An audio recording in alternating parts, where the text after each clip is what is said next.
Jason and I have had 5 dogs during our married life, each of which could be classified as clingy. If I left my office to go to the kitchen, they would follow. When I went to the bathroom, they would accompany me and stand guard. Inside, outside, it didn't matter. Where I went, they went. I'm well acquainted with this particular characteristic. Welcome to A Word Fitly Spoken, with Christian author and Bible teacher, Dana Rongione.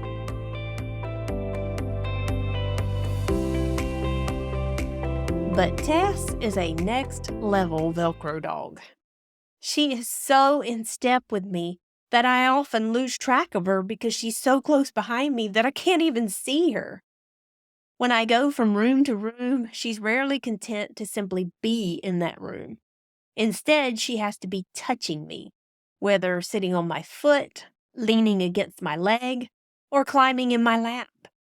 I can't tell you how often I've accidentally stepped on or tripped over her because she was so close to me. While it can make it challenging to get things done from time to time, it's also precious that my sweet pup loves me enough to want to be close. It's comforting that she trusts me enough to walk in my footsteps. With that in mind, I admit I was convicted by the verse the Lord brought to my attention during my quiet time this morning. My soul followeth hard after thee. Thy right hand upholdeth me. Psalm 63:8. The word hard means close behind or on the heels of. Sound familiar? Yes, Tess does a great job of following hard after her master. I only wish I did the same. Some days I do well. On other days, I think I did well until I look back and realize how far I drifted into my way of thinking and doing things. And some days, I just blow it. I want to follow my master.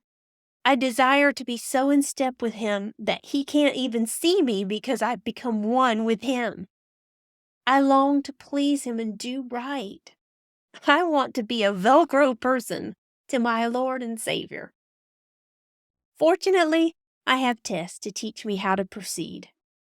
Like her, I need not be satisfied to simply be in the same room as my master, so to speak.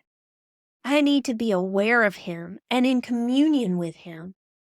I need to train my ears to listen for the sound of his movement, so that when he moves, I can move too.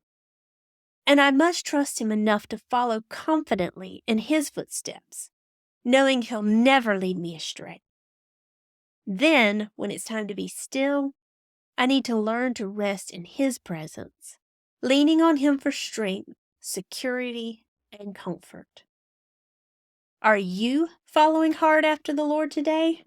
Or are you running ahead or lagging behind? Let's take to heart the lesson from my teaching terrier Tess and stay close to our master. I'm reminded of the line from an old hymn, "Walking thus I cannot stray, hand in hand with Jesus." If that's not worth striving for, I don't know what is. You've been listening to A Word Fitly Spoken with Christian author and speaker, Dana Rongione. Dana is the author of over 20 books, inspiring and encouraging the old and young alike to find joy in serving Jesus. To find out more about Dana's ministry and to sign up for her devotional blog, visit danarongione.com.